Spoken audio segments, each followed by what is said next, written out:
Hello students, आज हम लोग एक नया टॉपिक पढ़ेंगे जिसका नाम है impact of British rule in India in social reform. सामाजिक बुराइयां जो हमारे देश में फैली हुई थी, भारत में जो सामाजिक बुराइयां थी, सोशल इविल थे, उसको ब्रिटिश के आगमन के बाद किस तरह दूर किया गया, कैसे यहां से इसे हटाया गया, कौन कौन से लॉ पास हुए, इन सब चीजों की जानकारी हम इस चैप्टर में पढ़ेंगे। कुछ समाज सुधारक जो भारतीय थे, उन्होंने कौन कौन से काम किए जिसके कारण हमारे देश में इन बुराइयों का अंत हुआ, उन सब के बारे में आज अध्ययन किए। कुछ ऑर्गेनाइजेशंस भी हम लोग पढ़ेंगे, कुछ संस्थाओं का नाम भी पढ़ेंगे, है ना, जो हमारे भारतीय समाज सुधारकों ने बनाया, जिसका काम था महिलाओं को अच्छी शिक्षा प्रदान करना, महिलाओं की स्थिति में सुधार करना, बच्चों की स्थितियों में सुधार करना, जो महिलाओं के साथ भेदभाव हो रहा है उसको अंत करना। उसके बाद शेड्यूल कास्ट जो लोग थे, छोटे तबके के जो लोग थे, है ना, SC ST के जो लोग थे, उनके लिए भी बहुत सारे काम किया गया था, है ना। जैसे भेदभाव की नीतियों को खत्म किया गया, अनटचेबिलिटी को खत्म किया गया, है ना, ठीक है, डिस्क्रिमिनेशंस जो उनके साथ हो रहे थे उसे खत्म किया गया। ये सारी चीजें हम इस चैप्टर में पढ़ेंगे, ठीक है। तो आइए जानते हैं इस चैप्टर में क्या क्या चीज है वह हम लोग देखेंगे। सबसे पहले तो हमारा टॉपिक है impact of British rule in India, social reform, समाज सुधार। हम लोगों ने देखा था कि हमारे देश में, है ना, आजाद ड्यूरिंग 18वीं सेंचुरी, 18वीं शताब्दी में हमारा भारत जो है बहुत तरीके के सोसाइटी, जो हमारी भारतीय सोसाइटी थी वह अलग अलग तरीके से बटा हुआ था, जिसमें से रिलीजियस डिवीजन थे, हिंदू मुस्लिम, है ना, क्रिश्चियनिटी आ गई थी, सिखिज्म आ गए थे, तो हमारा रिलीजियस के आधार पर बटा हुआ था। कास्टिज्म, सबसे बड़ा भेद उस समय कास्ट सिस्टम का था, सबसे बड़ा भेद, यानी ब्राह्मण, क्षत्रिय, वैश्य और शूद्र में तो हम लोग बटे हुए थे ही। ये तो हिंदू समाज की बात की गई। मुस्लिम भी एक दूसरे से शिया और सुन्नी और बहुत सारे कास्टिज्म में बटे हुए थे। साथ ही साथ, है ना, जेंडर डिस्क्रिमिनेशन भी हमारे देश में बहुतायत देखने को मिलता था, यानी स्त्री और पुरुष के बीच भेदभाव को जेंडर डिस्क्रिमिनेशन कहा जाता है ना, ठीक है। अब रही बात, तो सबसे पहले डिस्क्रिमिनेशन जेंडर के बारे में ही देखते हैं। क्यों? क्योंकि हम सबसे ज्यादा अगर किसी को नीच समझते थे जातीयता के आधार पर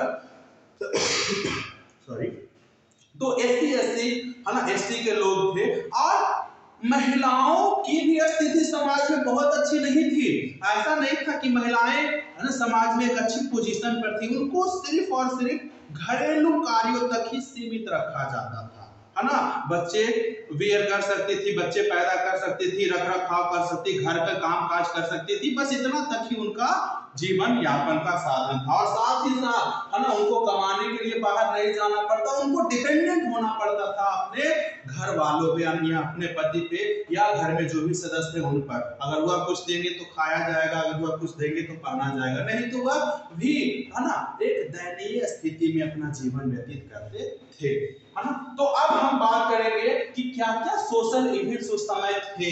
तो सोशल इविल लाइक पॉलीगैमी बताते चलेंगे। पॉलीगैमी क्या है कि एक पुरुष एक से अधिक विवाह कर सकता था उस समय, इसे पॉलीगैमी कहा जाता है, जिसको बहुविवाह कहते हैं, है ना। यानी कि एक पुरुष दो या दो से अधिक शादियां ही कर सकता है ना, उसको कोई समाज में रोकने टोकने वाला नहीं है, इसे पॉलीगैमी कहा गया है। अब हिंदू में तो ये बहुत कम थे, लेकिन मुस्लिम में आज भी देखने को मिलता है कि मुस्लिम, है ना, समाज 2-3 शादियां कर सकता है या ज्यादा भी कर सकता है, उसमें कोई बंदिशें नहीं है, पाबंदी नहीं है, ये पॉलीगैमी हो गया। सती सिस्टम तो बताए थे कि हिंदू में एक रिचुअल था कि अगर किसी स्त्री का पति मर गया हो, डेथ कर गया हो, तो उसके, है ना, फ्यूनरल फायर पर उसे भी चिता पर लिटा दिया जाता था, और उसकी भी अंतिम संस्कार उसके साथ ही कर दिया जाता है, और जिंदा, मार के नहीं, जिंदा ही उसे भी जला दिया जाता उसके पति की चिता पर। ठीक है, ये सती सिस्टम था। पर्दा प्रथा, आप लोगों को पता है कि पर्दा प्रथा क्या आता था कि अगर कोई व्यक्ति बाहर से आते हैं तो घर में क्या होता था कि महिलाएं पर्दा के पीछे रहते थे और वहीं से बात कर सकती थी, है ना। उनको बाहर जाने का अलाउ नहीं था, प्लस घूंघट रखे रहते थे, सर को ढके हुए रहती थी। और मुस्लिम महिलाओं में आज भी यह प्रचलन बहुत ज्यादा देखने को मिलता है, जिसको बुर्का सिस्टम भी कहते हैं। वो पूरा शरीर को कवर अप करे हुए रहती है, यानी कि उस पर अपना एक लिबास पहने रहते हैं। फीमेल इन्फेंटिसाइड, जन्म के समय जो गर्ल बेबी होती थी उसको मार दिया जाता था। यह भी हमारे समाज में बहुत ज्यादा देखने को मिलता था, है ना। आज हमारी सरकार ने क्या किया है, स्त्री और पुरुष को समान कर दिया है, लड़के और लड़की में कोई भेदभाव नहीं है। लेकिन उस समय ज्यादा फीमेल इन्फेंटिसाइड होते थे। गर्ल, अगर कोई माँ अपनी बच्ची को जन्म दी तो बहुत सारे लोग जो थे समाज में, वो उनको, है ना, जन्म के समय मार देते थे। ये फीमेल इन्फेंटिसाइड था, है ना। आगे है चाइल्ड मैरिज, बाल विवाह क्या होता है? बाल विवाह हम लोगों को क्या देखने को मिलता है कि आगे बढ़ाएंगे कि बाल विवाह के लिए क्या क्या रिस्ट्रिक्शन, क्या क्या नियम बनाए गए। तो सबसे पहले हम बाल विवाह जानेंगे। ऐसी उम्र में किसी बच्चों की शादी कर देना जिस उम्र में उसके खेलने के दिन हो, उसको किसी भी प्रकार का सांसारिक सामाजिक चीजों के बारे में जानकारी नहीं हो, उसे शादी कर देना। यानी कि 14 साल से कम उम्र के बच्चों की भी शादियां कर दी जाती थी, वो बाल विवाह कहलाता था।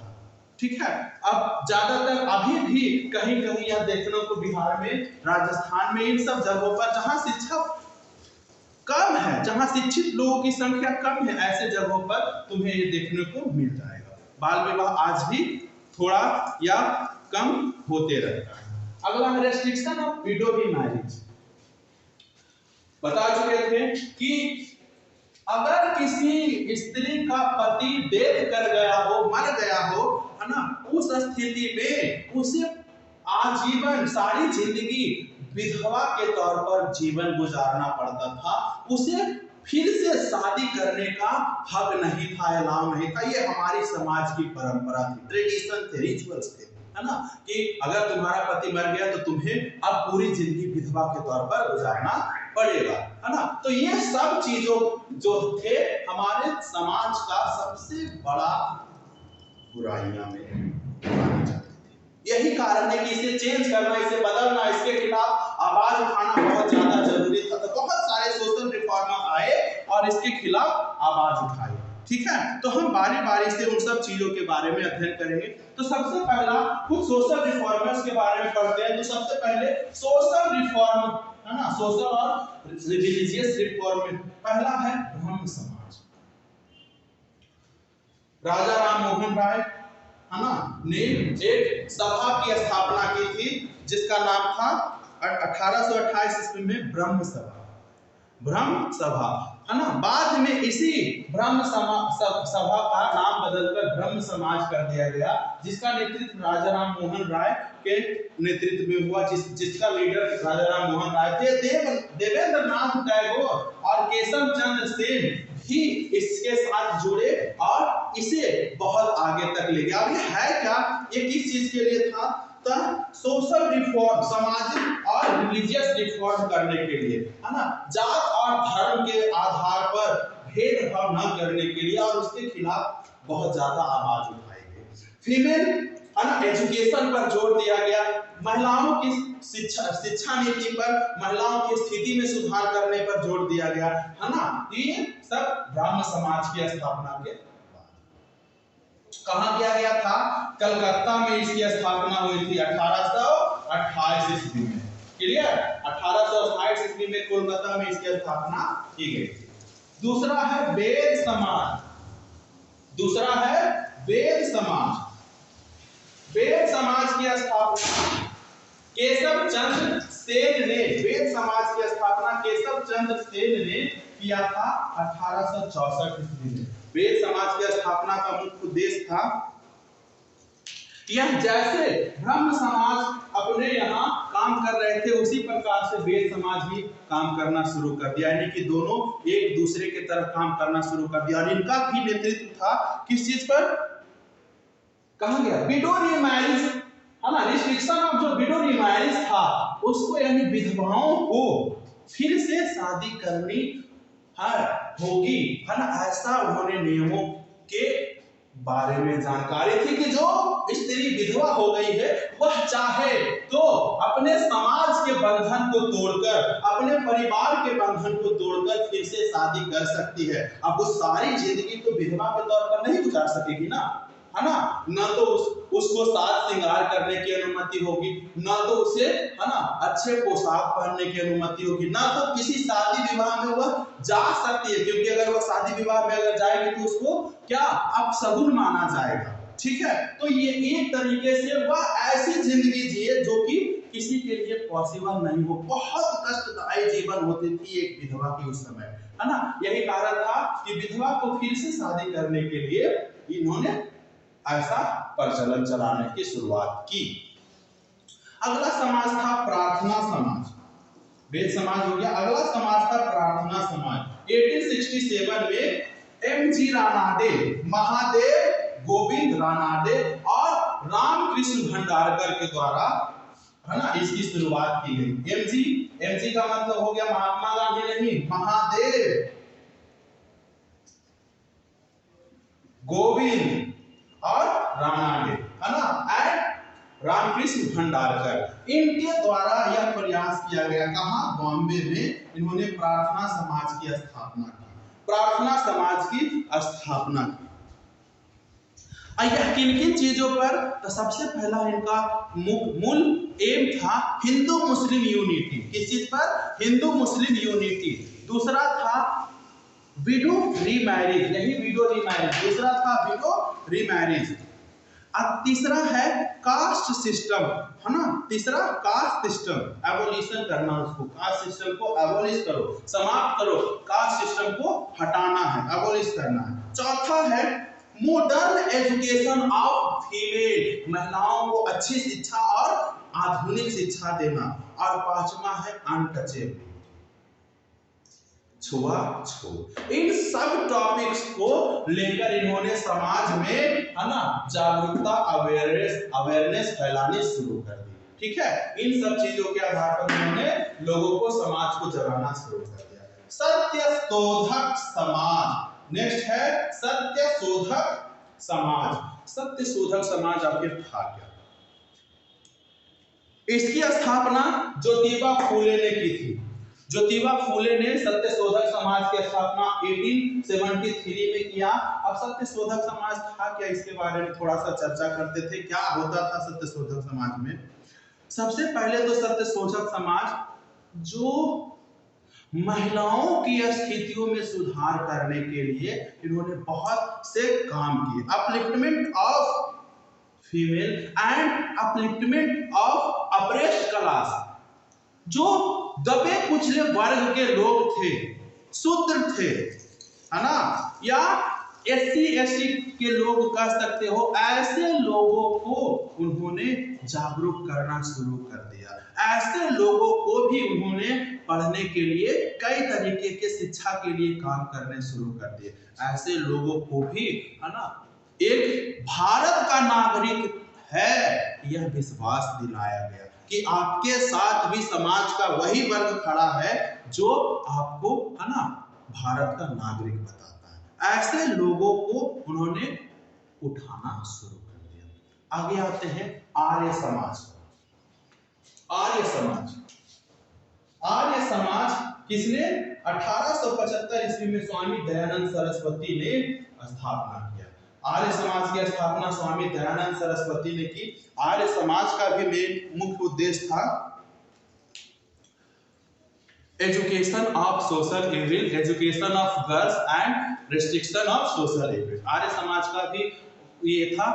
अब देखो यहाँ पर था वेद समाज, है ना, वेद में जो दिए गए हैं ऐसा सामाजिक बनाना, आर्य समाज का भी अर्थ वही है कि वेद जो थे उसके तरफ ध्यान दिया जाए। वेद में जो चीजें लिखी हुई है लोगों को वैदिक ज्ञान दिया जाए, है ना, रिलीजियस ज्ञान दिया जाए, ये आर्य समाज में कहा गया।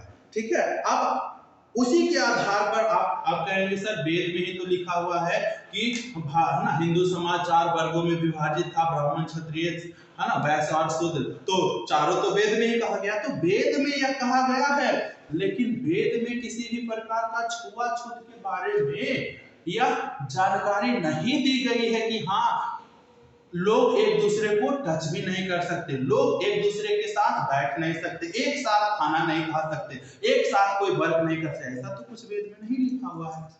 तो यही चीजों को सही ज्ञान देने के लिए इन्होंने अपना ये आर्य समाज की स्थापना की। लोगों में अप्रेश क्लास के प्रति जो घृणा की भावना थी, है ना, उनको दूर करने की कोशिश की गई। अगला है रामकृष्ण मिशन। रामकृष्ण मिशन, अब रामकृष्ण मिशन 1897 में इसकी स्थापना की गई स्वामी विवेकानंद के द्वारा। स्वामी विवेकानंद के गुरु थे रामकृष्ण परमहंस। रामकृष्ण परमहंस स्वामी विवेकानंद के गुरु थे। इनके नाम पर ही स्वामी विवेकानंद ने रामकृष्ण मिशन की स्थापना की, है ना, और बाद में इसे बहुत सारे, है ना, कॉलेजेस के नाम से भी खोला गया, बहुत सारे ऐसे स्कूल्स भी खोले गए। आरके मिशन आप लोग जो पढ़ते हैं, आरके मिशन वही रामकृष्ण मिशन है। आरके मिशन मतलब रामकृष्ण मिशन, है ना। ये एक अच्छा स्कूल भी माना जाता है लोगों को एजुकेट करने के लिए, साथ ही साथ उसे हमारे वैदिक चीजों का, साथ ही साथ हमारे हिंदू धर्म के बारे में भी बतलाया जाता है। वहाँ का सभ्यता, वहाँ की संस्कृति, हिंदू सभ्यता संस्कृति के आधार पर हमें वहाँ शिक्षा दी जाती है और बहुत अच्छी शिक्षा दी जाती है। बात करते हैं रामकृष्ण परमहंस। रामकृष्ण परमहंस के बचपन का नाम था गंगाधर चट्टोपाध्याय। हंसिएगा नहीं जी, गंगाधर चट्टोपाध्याय, गंगाधर चट्टोपाध्याय, है ना। और स्वामी विवेकानंद के भी बचपन का नाम था नरेंद्र नाथ दत्त, यानी कि रामकृष्ण परमहंस के बचपन का नाम गंगाधर चट्टोपाध्याय और स्वामी विवेकानंद के बचपन का नाम था नरेंद्र नाथ दत्त। ठीक है, ये हमारे सब सोशल रिफॉर्म के जो, है ना, सोशल रिफॉर्म में, रिलीजियस रिफॉर्म के जो ऑर्गेनाइजेशन थे उनके बारे में हमने जानकारी प्राप्त की। अब हम लोग देखेंगे कि यह सोशल रिफॉर्म था, इसे कैसे हटाया गया, क्या क्या चीजें इसमें लागू की गई।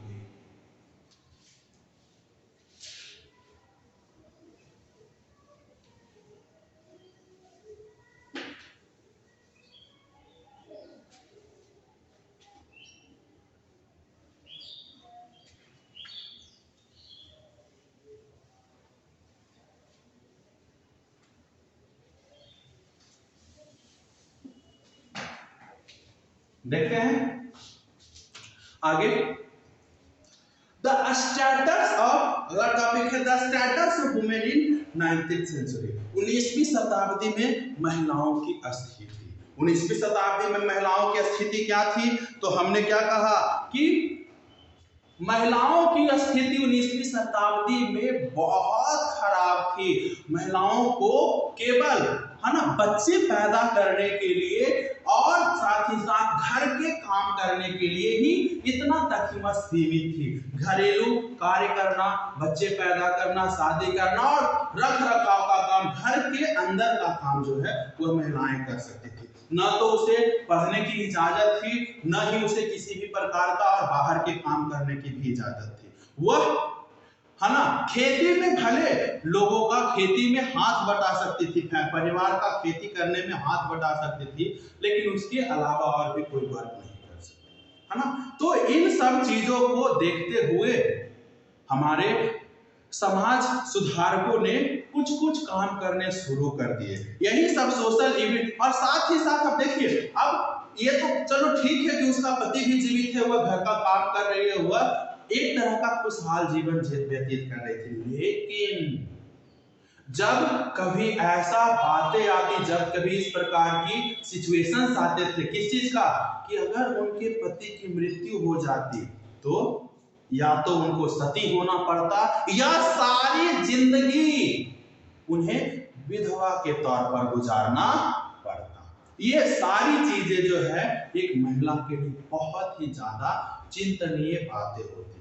ये समाज में लोग उसको, है ना, बुरी नजर से देखते थे, समाज में वह लोग उससे बात नहीं करते, है ना, क्यों?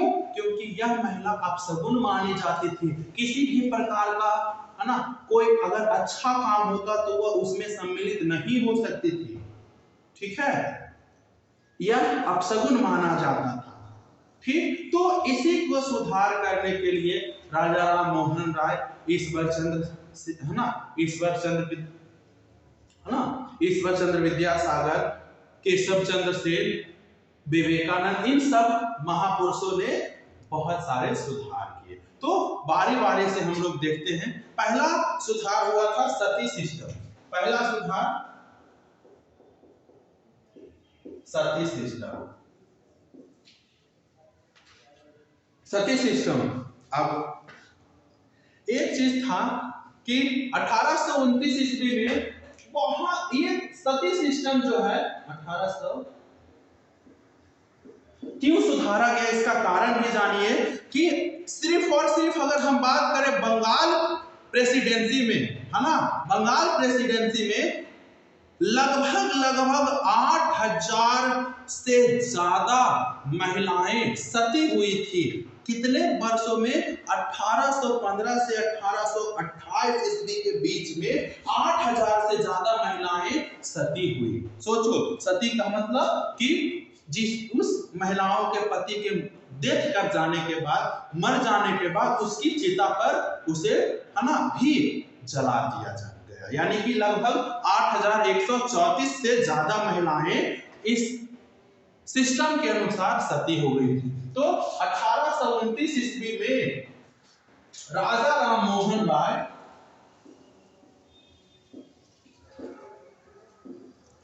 राय के नेतृत्व में लॉर्ड विलियम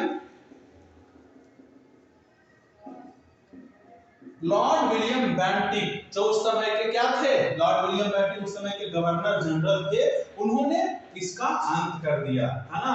क्यों किया? तो आपको बताएं कि 1815 से लेकर 1828 ईस्वी के बीच में, है ना, लगभग 8134 फीमेल, है ना, फीमेल सती सिस्टम का शिकार हो गई थी। सती सिस्टम के अनुसार उनको सती होना पड़ा। यही कारण था कि अंग्रेज भी हमारे रिचुअल्स की बहुत आलोचना करता, उनको भी इनह्यूमन लगता है, अमानवीय लगता था। सोचो कि किसी का पति अगर डेथ कर गया हो तो उसको भी जला दिया जाना, या कहाँ का न्याय है? उसकी पत्नी को भी जला दिया जाना, वो कहाँ का न्याय है? वो भी जिंदा जला दिया जाना, कितना दर्द होता था, कितना वहां पर पीड़ा होती थी, और समाज को इससे कोई फर्क नहीं पड़ता। क्यों? क्योंकि ये हमारा रिचुअल है, ये हमारा, है ना, परंपरा चलते आ रहा है। इसी को, है ना, हटाना बहुत जरूरी था। तो लॉर्ड विलियम बेंटिक ने इसको हटाया। दूसरा था फीमेल इन्फैंटिसाइड। फीमेल इन्फैंटिसाइड क्या बताए थे कि अगर किसी औरत ने एक लड़की को जन्म दिया तो उस समय उसके गार्जियन जो होते थे, इसको, है ना, बेबी गर्ल को मार दिया जाता था, है ना। यही फीमेल इन्फैंटिसाइड। क्यों? क्योंकि हमें इसके लिए, अगर यह बड़ी होगी तो हमें दहेज देना पड़ेगा इसके शादी विवाह करवाने में, और जो गरीब माँ बाप होते थे वह दहेज अफोर्ड नहीं कर पाते। यही कारण है कि हम इसे बड़ा तक क्यों पाले, यही अभी ही क्यों नहीं मार देते, और जिसके कारण बहुत ज्यादा उस समय समाज में फीमेल इन्फेंटिसाइड होना शुरू हो गया, जिसके कारण अब सरकार ने इसके लिए बहुत से नियम बनाए हैं, है ना, कि अगर कोई भी डॉक्टर पहले जांच नहीं करवा सकता है, लड़का लड़की का जो लिंग निर्णय होता है वह नहीं बता सकता, कोई भी डॉक्टर यह नहीं कर सकता कि आपके पेट में पल रहा बच्चा लड़का है या लड़की है ना, तो जिसके कारण मृत्यु दर कमी है, महिलाओं की को जांच के बाद यह नहीं बताया जाता, जिसके कारण लड़का लड़की की मृत्यु दर जो है भ्रूण यानी फीमेल इन्फेंटिसाइड कम होगा। दूसरी चीज कि सरकार ने बहुत सारे स्कीम भी लॉन्च किए कि अगर आपके घर में बेटी पैदा हुई तो आपको सरकार की तरफ से कुछ पैसे मिलेंगे, आपको, है ना, सरकार कम पैसे में आपका अकाउंट खोलेगी और उस पर भी शादी के, है ना, तक बहुत कम पैसे आप जमा करेंगे और बहुत ज्यादा पैसा आपको मिलेगा। जैसे, है ना, क्या है लाडली, उसके बाद लाडली एक स्कीम है, उसके बाद अभी, है ना, जो बेटी को अगर आप बेटी के नाम से अकाउंट खुलवाते हैं और उसमें 1000-2000 रुपए का मंथली जमा करते हैं, तो जब इसकी शादी की एज हो जाएगी 18 साल या उससे अधिक की हो जाएगी, तब इसे, है ना, बहुत पैसा मिलेगा, जितना इतना पैसा में आराम से शादी कर सकती है। ठीक है, तो बहुत सारे स्कीम सरकार के द्वारा भी लॉन्च किया गया। उसके बाद बेटियों को पढ़ने का, उनको बहुत सारा पोशाक का, किताब का बहुत ही अच्छे तरीके से सरकार ने स्कीम के तहत दिया है, जिससे यह पढ़ लिख भी जाए, है ना। साइकिल भी दिया जाता है लड़कियों को, पोशाकें भी दी जाती है, स्कॉलरशिप भी दिया जाता है, इनफैक्ट इतना तक दिया जाता है कि वह, है ना, बहुत अच्छे से कॉलेज तक का पढ़ाई पूरी कर सकते। आगे है चाइल्ड मैरिज, आगे है चाइल्ड मैरिज। चाइल्ड मैरिज के थ्रू देखिए, चाइल्ड मैरिज आज एक 14 साल की अगर लड़की को हम कहेंगे कि अब यह बड़ी हो गई है, इसका शादी कर दिया जाना चाहिए, तो समाज कहेगा अरे अभी तो यह बच्ची है, अभी तो यह बच्ची, अभी तो ये सही से खेलना भी नहीं जानते, अभी तो कैसे जाएगी और अपना घर संसार चलाएगी, है ना, परिवार चलाएगी, अभी तो इसका एज ही नहीं हुआ है, खेलने खाने का एज है।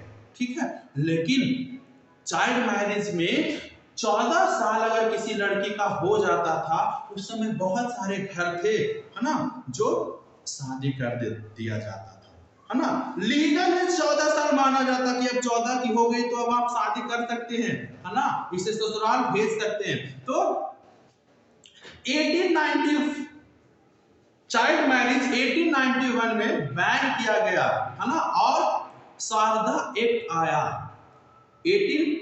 1929 में एक शारदा एक्ट आया। शारदा एक्ट में क्या हुआ कि marriage of boy below 16 years and girls below 16 years was declared illegal. Sarda act में क्या हुआ, 14 साल से कम उम्र की अगर लड़की है और 18 साल से कम उम्र का अगर कोई लड़का है, अगर उसकी शादी कर दी गई तो उसे पनिशमेंट मिलेगी। सोचो तब भी जो एक्ट आया था वो 14 साल का था कि अगर कोई लड़की 14 साल की है तो वह शादी कर सकती है, और उससे पहले तो 14 से पहले भी शादियां हो जाया करती थी, जिसके कारण, है ना, शादी 14 साल से कम उम्र के बच्चियों को हो जाने के कारण क्या होता था, बहुत सारी बच्चियां मां बनने के समय डेथ कर जाती थी, क्योंकि उस समय हॉस्पिटैलिटी की फैसिलिटीज इतना नहीं था, जिसके कारण प्रसव के दौरान, है ना, उनकी मौत हो जाया करती थी। तो सोचो यह बहुत ही ज्यादा नुकसानदायक था। ठीक है, उसके बाद, है ना, उसके बाद आज जो है वह हमारा लीगल एज जो है, लड़की की एज 18 साल और लड़के की एज 21 साल। अगर इससे कम है तो आप लड़कियों की शादी 18 साल से कम उम्र की नहीं कर सकते और लड़कों की 21 से कम उम्र के आप शादी नहीं कर सकते हैं।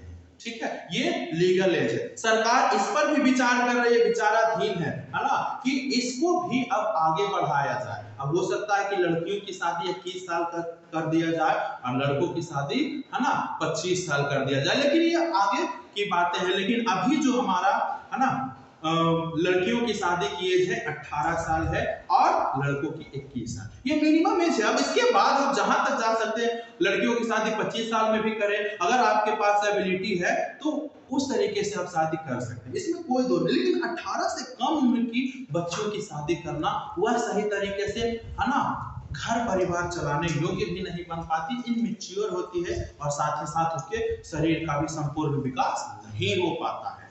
ठीक है, अगला है हमारा विडो रीमैरिज एक्ट 1856 ईस्वी में, यानी कौन सा विडो रीमैरिज एक्ट 1856 ईस्वी में ईश्वर चंद्र विद्यासागर के नेतृत्व में, है ना, क्या किया गया था, जो महिलाएं अगर चाहती है कि समाज का बंधन तोड़कर हम क्या करें, है ना, अपना आगे का जिंदगी सुखमय जिए, इसके लिए, है ना, कोई स्त्री अगर विधवा हो गई है, कोई स्त्री अगर विधवा हो गई है तो वह शादी कर सकती है दोबारा, है ना, वह पूरा जिंदगी विधवा के तौर पर नहीं गुजारे, इसके लिए वह शादी करना चाहे तो कर सकती है, उसको भी, है ना, परिवार उसको खुशी पूर्वक उसका शादी विवाह करवाए। ये एक्ट को पारित किया गया 1856 ईस्वी में। इसके बाद जो, है ना, विडो रीमैरिज एक्ट को लीगल कर दिया गया, लीगलाइज हो गया कि अब यह एक तरीके का कानून ही बन गया कि कोई स्त्री अगर चाहती है कि हम शादी करें तो वह कर सकती है।